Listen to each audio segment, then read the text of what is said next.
Gold trusted gold buyers. మీరు తాకట్టు పెట్టిన బంగారాన్ని విడిపించి ఈ రోజు ఉన్న మార్కెట్ ధరకు కొనబడును.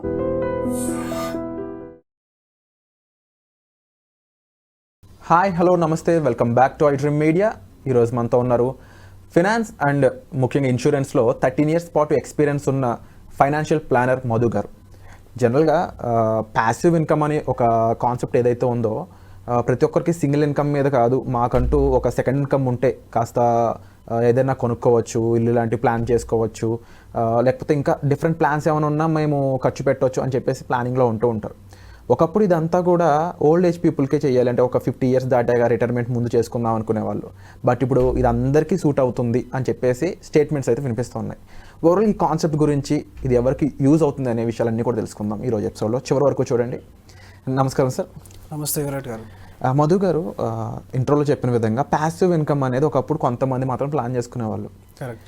ఇప్పుడు ఏమైపోయిందంటే ఎక్స్పెన్సెస్ పెరిగిపోయినాయి. జీతంలోంచి అన్నీ సమకూర్చుకుందాం అంటే కుదరట్లేదు. సో అలా యంగ్ పీపుల్ కూడా ప్యాసివ్ ఇన్కమ్ వైపు అడుగులేస్తున్నారని తెలుస్తూ ఉంది. అసలు ప్యాసివ్ ఇన్కమ్ గురించి మీ ఐడియా చెప్పండి. అసలు ఏంటి ప్యాసివ్ ఇన్కమ్ అనేది, ఏ విషయాల్లో ప్యాసివ్ ఇన్కమ్ యూజ్ అవుతుంది?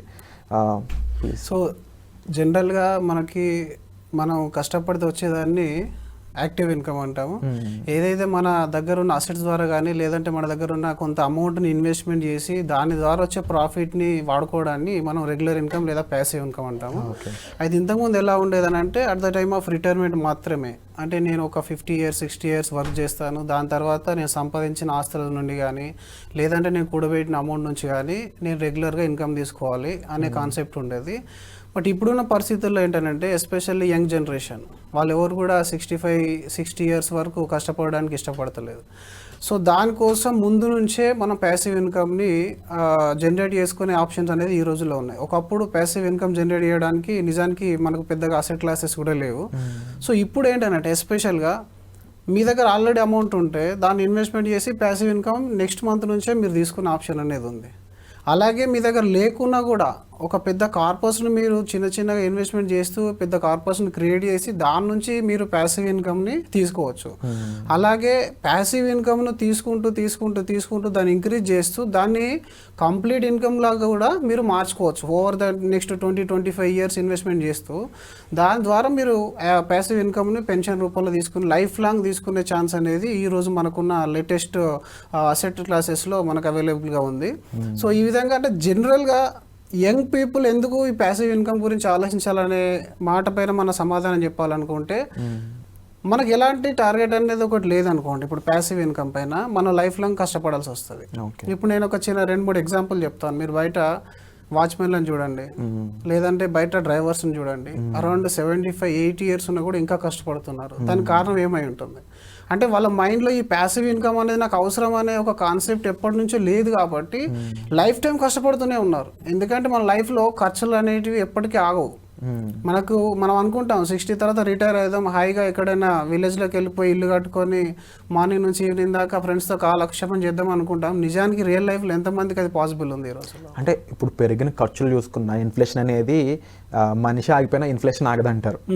ఖర్చులు పెరుగుతూనే ఉంటాయి. ఒకప్పుడు అంటే ఒక పెట్రోల్ మనం తెలిసిందే 50 రూపాయలు, 60 రూపాయలు, 80 రూపాయల దగ్గర నుంచి ఈ రోజు 110 రూపాయలు పెట్రోల్. ప్రతి ఒక్కరూ వాడాల్సిందే, నిత్యావసర వస్తువు అది, టు బీ ఫ్రాంక్. అంటే ఖర్చులు పెరుగుతున్నాయి కానీ ఇన్కమ్ పెరగట్లేదు.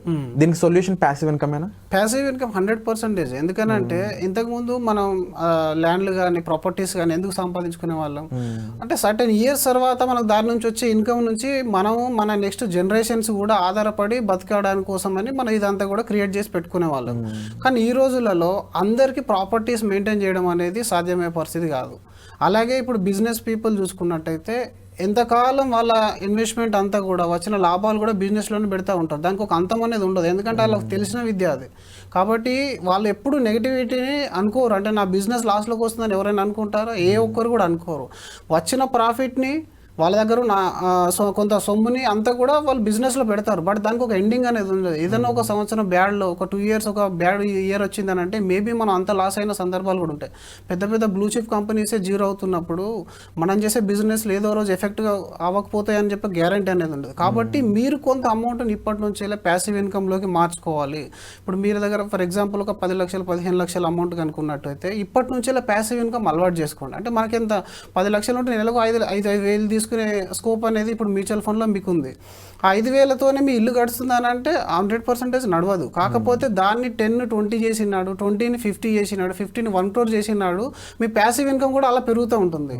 అలాగే ఇంతకుముందు అంటే కొన్ని ఆప్షన్స్లో ఫర్ ఎగ్జాంపుల్ అన్యూనిటీ అనేది ఒక ఆప్షన్ ఉండేది. ఒక పెద్ద లంస అమౌంట్ ఇన్సూరెన్స్ పాలసీలో మీరు ఇన్వెస్ట్మెంట్ చేస్తే వాళ్ళు ఒక పర్టికులర్ అమౌంట్ని మనకు ఎవ్రీ మంత్ క్రెడిట్ చేసేవాళ్ళు. కానీ అది ఇన్ఫ్లేషన్కి ధీటుగా వెళ్ళదు. ఎందుకంటే అందులో ఫిక్స్డ్ ఉంటుంది ఇన్కమ్ అనేది. ఆ ఇన్కమ్ అనేది పెరగదు.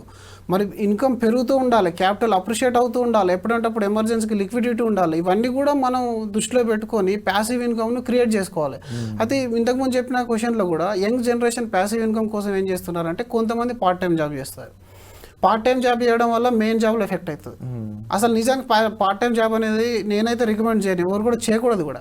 ఎందుకంటే మీరు ఎంత కష్టపడాలనుకుంటారో మీ మెయిన్ స్ట్రీమ్ ఏదైతే ఉందో అది జాబ్లో ఉన్నా బిజినెస్లో ఉన్నా దానికే మ్యాక్సిమం టైం కేటాయించాలి. అందులో వచ్చిన ఎక్స్ట్రా ఇన్కమ్ని మీరు ఈ కార్పస్ బిల్డ్ చేయడానికి యూజ్ చేయాలి. అక్కడ నుంచి ప్యాసివ్ ఇన్కమ్ తీసుకోవాలి. అది ప్రాపర్ రూట్ అవుతుంది.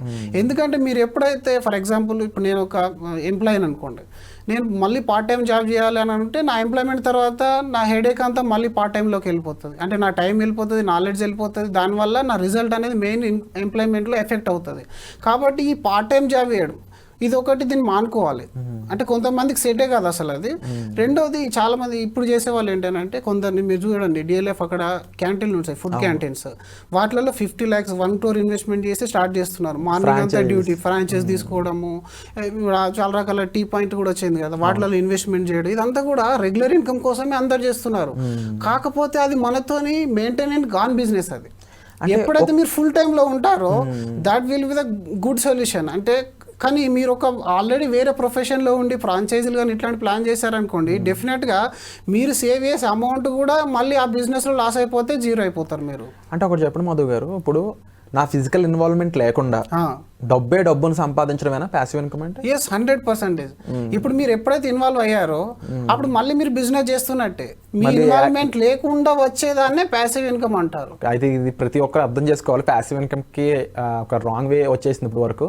But actual meaning passive income అంటే దాని అంతటా అదే మనకి డబ్బులు తెచ్చి పెడతా ఉండాలి. మనం చేసిన ఒక ఇన్వెస్ట్మెంట్ అయి ఉండొచ్చు. Please continue. అలా అనేది మనం యంగ్ జనరేషన్ ఇప్పుడు ఏం చేయాలి అంటే చాలా మందికి తెలియక పర్సనల్ లోన్ అట్లాంటివి తీసేసుకొని, లేదంటే ఫాదర్ దగ్గర ఏదైనా ప్రాపర్టీ ఉంటే తీసేసుకొని ఆల్టర్నేట్గా ఏదైనా ఒక బిజినెస్ స్టార్ట్ చేసేసి దానిలో మనీ అనేది లాస్ అయిన వాళ్ళు. ఎందుకంటే బిజినెస్లలో మీరు 80-85% లాస్ అయిన వాళ్ళని చూస్తూ ఉంటారు. అయితే దీనిలో మళ్ళీ ట్రేడింగ్లోకి వెళ్ళే వాళ్ళు కూడా కొంతమంది, ఎందుకంటే ఇది ఒక పాసివ్ ఇన్కమ్ అని చెప్పేసి భ్రమలో ఉంటారు. నీకు నాలెడ్జ్ ఉంది, మార్నింగ్ నుంచి ఈవినింగ్ దాకా కష్టపడితే ట్రేడింగ్లో అద్భుతమైన లాభాలు ఉన్నాయి. కానీ మన దగ్గర టైం నాలెడ్జ్ రెండు లేనప్పుడు ఏం చేయాలి? ఉన్నదాన్ని సేఫెస్ట్ వేలో ఎక్కడ ఇన్వెస్ట్మెంట్ చేస్తే నాకు రెగ్యులర్ ఇన్కమ్ అనేది జనరేట్ అవుతుంది అనేదాన్ని మనం ఆలోచించుకోవాలన్నమాట. సేఫెస్ట్ ప్లేస్ చెప్పే ముందంటే ఇంకొకటి అంటే రెగ్యులర్గా ఇంతకు ముందు కూడా మరి ప్యాసివ్ ఇన్కమ్ ఇచ్చే కొన్ని రకాల అసెట్స్ ఉన్నాయి మనకి. ఏంటంటే ఇంతకు ముందు ప్రాపర్టీ కొనేవాళ్ళు.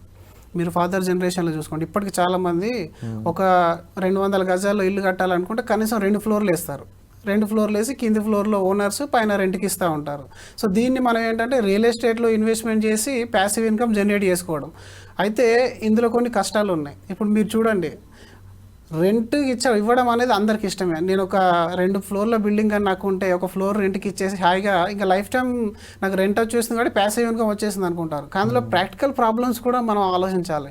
ఈరోజు మీరు రెంట్కి ఇచ్చారు, రెంట్కి ఇస్తే మీరు ఆయనకు ఒక సర్వీస్ మ్యాన్ అవుతారు. ఇది అందరూ యాక్సెప్ట్ చేయలేని నిజం. ఎందుకనంటే తన ట్యాప్ దగ్గర నుంచి ఇంట్లో పవర్ వరకు ఏ చిన్న ఇష్యూ వచ్చినా ఫస్ట్ కాల్ వచ్చేది ఎవరికి? మనకే కాల్ వస్తుంది. దాని తర్వాత టెనెన్సీ ఇష్యూస్, ఎన్నో రకాల కేసులు ఈ రోజు పోలీస్ స్టేషన్లో పెండింగ్లో ఉన్నాయి. అంటే ఖాళీ చేయడానికి ఇష్టం లేని వెండర్స్ ఎంత అంటే టెనెంట్స్ ఎంతో మంది ఖాళీ చేయరు, రెంట్ పేమెంట్ చేయరు, ఖాళీ చేయరు. అంటే అది ఒక రకంగా మీరు హెడేక్ను మళ్ళీ కొని తెచ్చుకున్నట్టే కదా. ఇప్పుడు ఇల్లు కట్టేప్పుడు ఒక ఫ్లోర్ వేసుకున్నారంటే ఆ ఫ్లోర్లో మీరు హాయిగా ఉండేవాళ్ళు. 2 floors వేసుకొని ఎక్స్ట్రా ఇన్వెస్ట్మెంట్ చేసి మీకు వచ్చేది ఈల్డ్ ఎంత ఉందనేది మనకు తెలియదు. అంటే ఇప్పుడు మీరు ఒక కోటిన్నర పెట్టి ఇన్వెస్ట్మెంట్ మీ ప్రాపర్టీలో చేస్తే మీకు 40,000 రెంట్ వస్తుంది. అంటే దాన్ని ఈల్డ్ పరంగా మీరు కన్సిడర్ చేసుకుంటే 2 to 3%. అక్కడ మళ్ళీ సర్వీస్ కూడా చేస్తున్నారు మీరు. అంటే మీకు సండే అయినా కాల్ వస్తుంది, నైట్ అయినా కాల్ వస్తుంది టెనెంట్స్ నుంచి. అందరికీ వస్తుంది అంటే అందరికీ రాదు, బట్ మెజారిటీ ఆఫ్ ద కేసెస్లో మీరు ఒక సర్వీస్ చేస్తున్నారు, అక్కడ కూడా మీ ఇన్వాల్వ్మెంట్ అనేది ఉంది. ఇది ఒక ఆప్షన్. దీని తర్వాత మళ్ళీ బ్యాంక్స్లో మనకు ఫిక్స్డ్ డిపాజిట్ ఉంది. ఈ ఫిక్స్డ్ డిపాజిట్లో ఏంటంటే క్యాపిటల్ అప్రిషియేషన్ అనేది ఉండదు. ఇప్పుడు నేనైతే మరొక 50 lakhs ఇన్వెస్ట్మెంట్ చేశాను, వాళ్ళొక 6% 5% నాకు రెగ్యులర్గా ప్యాసివ్ ఇన్కమ్ ఇచ్చేస్తున్నారు. వెల్ అండ్ గుడ్, అక్కడ నాకు రిస్క్ లేదు, నా ఇన్వాల్వ్మెంట్ కూడా లేదు, మంచి ఆప్షనే. కానీ ఆ క్యాపిటల్ అనేది అప్రిషియేట్ అవ్వట్లేదు. అక్కడ ఏమైంది, ఇన్ఫ్లేషన్ మీరు అన్న టాపిక్ ఇక్కడ మళ్ళీ మ్యాచ్ అయిపోయింది. ఇన్ఫ్లేషన్కు తగిన ఇన్ఫ్లో అనేది లేదు, మనకి ఇన్ఫ్లో రావాలి కదా. ఇప్పుడు 10,000 వచ్చిందంటే ఓకే, ఆఫ్టర్ 10 years నాకు దాన్ని పెంచుకోవాలి కదా. ఎవ్రీ 10 yearsకి 7% ఇన్ఫ్లేషన్ చొప్పున మన ఖర్చులు డబుల్ అయిపోతాయి. సో అప్పుడు మనకు రావాల్సిన రెగ్యులర్ ఇన్కమ్ ఇదే 10,000 30 ఏళ్ళు ఉంటుంది అంటే దానికి అర్థం ఉండదు. అంటే వస్తున్న రెగ్యులర్ ఇన్కమ్ కూడా పెరుగుతూ ఉండాలి, మన ఇన్వాల్వ్మెంట్ అనేది లేకుండా ఉండాలి. దీనికి అంటే మీరు అనుకున్న క్వశ్చన్కి, అడిగిన క్వశ్చన్కు ఒక మంచి సొల్యూషన్ అంటే ఈరోజు మీకు హైబ్రిడ్ ఫండ్స్, మ్యూచువల్ ఫండ్లో హైబ్రిడ్ ఫండ్ కేటగిరీలో మీరు రెగ్యులర్ ఇన్కమ్ను ఈ రోజు నుంచి తీసుకోవచ్చు. మీ దగ్గర లంసో అమౌంట్ ఉంది అని అంటే 50 lakhs కానీ 1 crore కానీ 2 crores కానీ, అంటే దాని 1 crore అనే చెప్తున్నాను కాదు, మీరు 5 lakhs 3 lakhs నుంచి కూడా స్టార్ట్ చేయొచ్చు. ఏంటి 5 lakhs తీసుకోవడం వల్ల మనకు వచ్చే పెద్ద జీవితంలో చేంజ్ లేదని చాలామంది అంటారు. బట్ 5 lakhs నుంచి మీరు 2,500 తీసుకోండి, దాన్ని 10 lakhs చేయండి, 5,000 అవుతుంది. 20 lakhs చేయండి, 50 lakhs చేయండి, 1 crore చేయండి, 50,000 తీసుకోండి. ఎలా చేయాలి అంటే అందులో అడిషన్ చేసే ఆప్షన్ కూడా ఉంది కదా. మంత్లీలో లేకపోతే మీ దగ్గర అమౌంట్ ఎప్పుడు ఉంటే అప్పుడు ఇన్వెస్ట్మెంట్ చేసి దాన్ని మీరు పెంచుకునే ఆప్షన్ అనేది ఉంది. ఇప్పుడు ఇది అన్లైక్ అదర్ ప్రాపర్టీస్, ఒక్కసారి మీరు ప్రాపర్టీ తీసుకున్నారంటే మళ్ళీ ఇంకో ప్రాపర్టీ తీసుకుంటేనే రెగ్యులర్ ఇన్కమ్ వస్తుంది. కానీ ఇక్కడ అలా కాదు కదా. హైబ్రిడ్ ఫండ్స్లో ఏంటంటే మీరు కావాల్సిన అమౌంట్ను మళ్ళీ ఇన్వెస్ట్మెంట్ చేసి మీరు తీసుకునే అమౌంట్ని పెంచుకోవచ్చు. అయితే మీ దగ్గర ఇప్పుడు ఫర్ ఎగ్జాంపుల్ ఒక 15-20 lakhs ఉంది. ఇప్పుడు చాలా మందిలో ఏంటి, ఈ స్కూల్ ఫీజు అనేది ఒక పెద్ద సమస్యగా మారిపోయింది కదా. ఇప్పుడు చాలామంది మన దగ్గరకు వస్తారు, నా దగ్గర ఒక 20 lakhs ఉంది, 15 lakhs ఉంది, దానికి పిల్లల హైయర్ ఎడ్యుకేషన్కి, మ్యారేజ్కి ఒక ప్లాన్ చెప్పండి అని చెప్పేసి దీన్ని కూడా మీరు హైబ్రిడ్ ఫండ్లో చేసి రెగ్యులర్ ఇన్కమ్ తీసుకొని ఇయర్లీ మీ స్కూల్ ఫీజు కూడా మీరు కట్టుకోవచ్చు. ఆ తర్వాత అప్రిషియేట్ అయిన క్యాపిటల్ ఏదైతే ఉందో అరౌండ్ 10 to 11 years లోపల మనకు అమౌంట్ అనేది డబుల్ అవుతూ ఉంటుంది హైబ్రిడ్ ఫండ్స్లో. అరౌండ్ ఇప్పుడు మనకు లాస్ట్ 20 years హిస్టరీ మీరు తీసుకున్నా కూడా 11.12% అనేది రిటర్న్ జనరేట్ చేసింది, రైట్. మనం 6% విత్డ్రాల్ అనేది తీసుకుంటాం హైబ్రిడ్ ఫండ్స్లో. లాస్ట్ 20 years డేటా కనుక మీరు చూసినట్లయితే 20 lakhs ఇన్వెస్ట్మెంట్ చేసిన మంచి హైబ్రిడ్ ఫండ్స్లో ఒక 3 to 4 టాటా ఎస్బీఐ మీరు ఏ ఫండ్ అయినా చూడండి, అరౌండ్ 14%, 15%, 16% కూడా ఉంది. బట్ జనరల్గా యావరేజ్ తీసుకుంటాం కాబట్టి యావరేజ్ రిటర్న్ అనేది మనకి 10 to 11% మీరు తీసుకున్నా కూడా 12 to 13 yearsకి ఒకసారి మీ క్యాపిటల్ అనేది డబుల్ అయిపోతూ ఉంటుంది. యూజువల్లీ ఈ ప్యాసివ్ ఇన్కమ్ అన్నప్పుడు చేసే ఇన్వెస్ట్మెంట్స్ అనేవి కూడా జాగ్రత్తగా చూసుకొని చేసుకోవడం చాలా ఇంపార్టెంట్.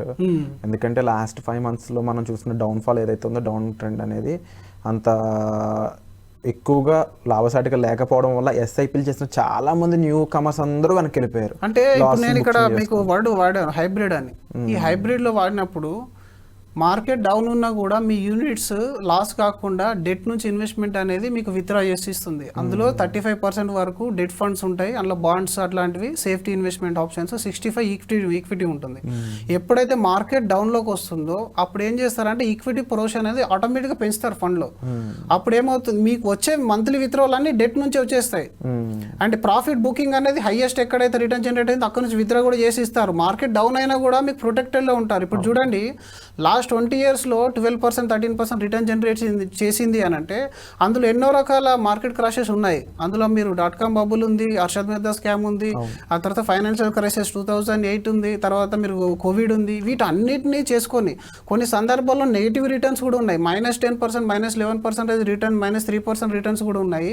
వీటన్నిటిని ఓవర్కమ్ చేసి ఈరోజు ఐఆర్ఆర్ మీకు 12% హైబ్రిడ్ ఫండ్స్ రిటర్న్ జనరేట్ చేసినాయి. అంటే మీరు తీసుకునే అమౌంట్ అనేది తక్కువ కదా, 20 lakhsలో 6% తీసుకుంటున్నారు. అంటే మీరు 10,000 per month ఇన్వెస్ట్మెంట్ అంటే విత్డ్రా చేస్తున్నారు. ఆ 10,000 1 year మొత్తం ఇది చేస్తే ఎంత విత్డ్రా చేస్తున్నాం మనం? 1,20,000. కానీ మన క్యాపిటల్ ఎంత? 20 lakhs ఉంది. మార్కెట్ 50% పడ్డా కూడా ఎంత పడుతుంది? 10 lakhs వరకు ఉంటుంది కదా వాల్యూ. ఆ 10 lakhs మీరు మొత్తం విత్డ్రా చేసుకుని ఎన్ని సంవత్సరాలు పడుతుంది మీకు? సో అంటే మన దగ్గర టైం ఉంటుంది అందులో. అంటే ఆ టైంలో మళ్ళీ క్యాపిటల్ మొత్తం రీగెయిన్ అవడానికి మళ్ళీ రీగెయిన్ అయిపోతుంది కదా. ఇప్పుడు ఎప్పుడైనా మార్కెట్ చూడండి, ఇప్పుడు ఈ రోజుల్లో మార్కెట్ కొద్దిగా మెచ్యూర్ కూడా అయింది. ఒకప్పుడు ఉన్నంత కరెక్షన్ టైం తీసుకోవట్లేదు మళ్ళీ రికవర్ అవ్వడానికి. ఇప్పుడు ఆల్మోస్ట్ 1 year 1.5 year ఆ టైంలో మీకు మళ్ళీ మార్కెట్ నార్మల్ స్టేజ్కి వస్తుంది. మళ్ళీ మనం పెట్టింది హైబ్రిడ్ మ్యూచువల్ ఫండ్, అంటే ఆల్రెడీ డైవర్సిఫైడ్ ఇన్వెస్ట్మెంట్ ఆప్షన్ ఇది. కాబట్టి మల్టిపుల్ సెక్టర్లో ఉన్న అమౌంట్ మళ్ళీ రీగెయిన్ అయిపోతుంది. కాబట్టి ఈరోజు 2004లో 20 lakhs ఇన్వెస్ట్మెంట్ చేసిన వాళ్ళు యావరేజ్గా ఈరోజు చూసుకున్నట్టే అరౌండ్ 1.8 CR అనేది మీకు రిటర్న్ అనేది జనరేట్ అయ్యి ఉంది. అందులో హైయెస్ట్ ఫండ్ రిటర్న్ 2.4 CR వరకు ఉంది. అంటే మనం ఆల్రెడీ 24 lakhs విత్డ్రా చేసాం 10,000 చొప్పున. మీరు ఈ హైబ్రిడ్ ఫండ్ అయినా గూగుల్లో కొట్టేసాను, మీకు తెలిసిపోతుంది. దానికి ఇంత డీటెయిల్గా చెప్పాల్సిన అవసరం లేదు. బట్ ఈ విధంగా ప్లాన్లో ఉండాలి, మన మైండ్లో ఒక ప్లాన్ ఉండాలి. దానివల్ల మనం అది గెటిన్ అవ్వుకుంటూ వెళ్ళిపోతాం అనమాట. రిటైర్మెంట్ వాళ్ళ కోసం, ఎస్పెషల్లీ రిటైర్మెంట్ వాళ్ళకు ఒక పెద్ద కార్పస్ వస్తుంది. చాలా మందికి కన్ఫ్యూజన్ ఏముంటుందని అంటే, నేను ఈ కార్పస్తోని ప్రాపర్టీ కొని రెంట్ నేను తీసుకోవాలా, లేదైనా కమర్షియల్ షటర్లు అట్లాంటివైనా ప్లాన్ చేసి నేను రెంట్కి ఇవ్వాలా, లేదంటే సన్ అండ్ డాటర్ ఉంటే వాళ్ళకి ఈక్వల్గా డిస్ట్రిబ్యూట్ చేసేసి రిలాక్స్ అవ్వాలనే కన్ఫ్యూజన్ ఉంటుంది. అందరు చేస్తున్న తప్పిదే. అంటే కొడుకును లేదా కూతుర్ని రిటైర్మెంట్ కిట్ లాగా భావించకూడదు మనం. ఎప్పుడైతే మీరు కొడుకుని కూతురు మీద మీ రిటైర్మెంట్ డిపెండ్ అయి ఉంటుందో చాలా ప్రాబ్లమ్స్ అనేది ఫేస్ చేయాల్సి వస్తుంది. రియల్ టైం ప్రాబ్లమ్స్ అన్ని చూస్తాం. రీసెంట్గా మీకు నమస్తే తెలంగాణలో ఒక ఆర్టికల్ వచ్చింది కదా, 16 ఎకరాలు తీసేసుకొని బయట గెంటేశారని. ఆ రిస్క్ అనేది ఎందుకు? మీకు ఈ ప్యాసివ్ ఇన్కమ్ మీరు జనరేట్ చేయండి. జనరేట్ చేస్తూ వాళ్ళకి ఏదైనా అవసరాలు వస్తే దీని నుంచి ఎప్పుడైనా ఇది ఇమీడియట్ లిక్విడ్ ఆప్షన్ కదా. మీ దగ్గర 1 crore కార్పస్ ఉంది అని అంటే మీ సన్కి డాటాకి 10 lakhs కావాలంటే మీరు ఇమీడియట్ విత్డ్రా ఇచ్చేయచ్చు. అంతేగాని ఉన్న 1 crore తీసుకెళ్ళి కొడుకు చేతిలో పెట్టేస్తే దాన్ని బోర్డు తిప్పేశాడు అనుకోండి, అప్పుడు అవుతుంది ప్రాబ్లం. చాలా సిచ్యువేషన్స్ నుంచి బయటపడడానికి ప్యాసివ్ ఇన్కమ్ అనేది అందరికీ ఉపయోగపడుతుంది. అందరికి ఉపయోగపడుతుంది. మీ లైఫ్ స్టైల్ అనేది మరీ ఫ్లక్చువేట్ కాకుండా అట్లీస్ట్ మీకు లైఫ్ లీడ్ చేయడానికి కావాల్సిన ఎంతైతే ఇన్కమ్ రావాలో దాని రెగ్యులర్ ఇన్కమ్ రూపంలో, ప్యాసివ్ ఇన్కమ్ రూపంలో మీరు ప్లాన్ చేసుకుంటే మరి హై రేంజ్ ఆఫ్ లై కాకుండా మరి పూర్లోకి వెళ్ళిపోకుండా ఆ లైన్ అనేది మెయింటైన్ అవుతుంది అని అనమాట. అట్లీస్ట్ మన క్యాపిటల్ అంటే మన దగ్గర మనం సంపాదించుకున్న డబ్బు మన దగ్గర ఉండడంతో పాటుగా ఎక్స్ట్రాగా కొంచెం అమౌంట్ సంపాదించుకునే స్కోప్ అనేది ఉంటుందండి హైబ్రిడ్ ఫండ్స్ ద్వారా. అండ్ ఇది ఒక మంచి ప్యాసివ్ ఇన్కమ్ ఐడియా అని చెప్పొచ్చు. దీని గురించి మరింత ఇన్ఫర్మేషన్ ఇవ్వడానికి మనకి ఎపిసోడ్లో ఉన్న టైం అనేది కాస్త తక్కువ కాబట్టి మీరు పూర్తి ఇన్ఫర్మేషన్, డీటెయిల్స్, అలాగే దీనికి సంబంధించిన గైడెన్స్ తీసుకోవాలనుకున్నట్లయితే డిస్ప్లే అవుతున్న నెంబర్స్ కాల్ చేసి మీరు మధు గారిని సంప్రదించవచ్చండి. పర్సనల్ అపాయింట్మెంట్స్ అనేవి ఆల్రెడీ ఆన్లో ఉన్నాయి. సో మీకు ఎటువంటి డౌట్ ఉన్నా సరే మీరు డైరెక్ట్గా కాల్ చేసి సార్ని అడగొచ్చు. అలాగే మధు గారి నుంచి మీకు ఎలాంటి ఎపిసోడ్స్ మీరు ఎక్స్పెక్ట్ చేస్తున్నారు కామెంట్ సెక్షన్లో మెన్షన్ చేసినట్లయితే ఆ ఎపిసోడ్స్ని మీ ముందు తీసుకొచ్చే ప్రయత్నం అయితే మేము చేస్తాము. And thank you so much Madhu గారు, క్లియర్ ఎక్స్ప్లెనేషన్ మాకు ఇచ్చినందుకు. Thank you so much.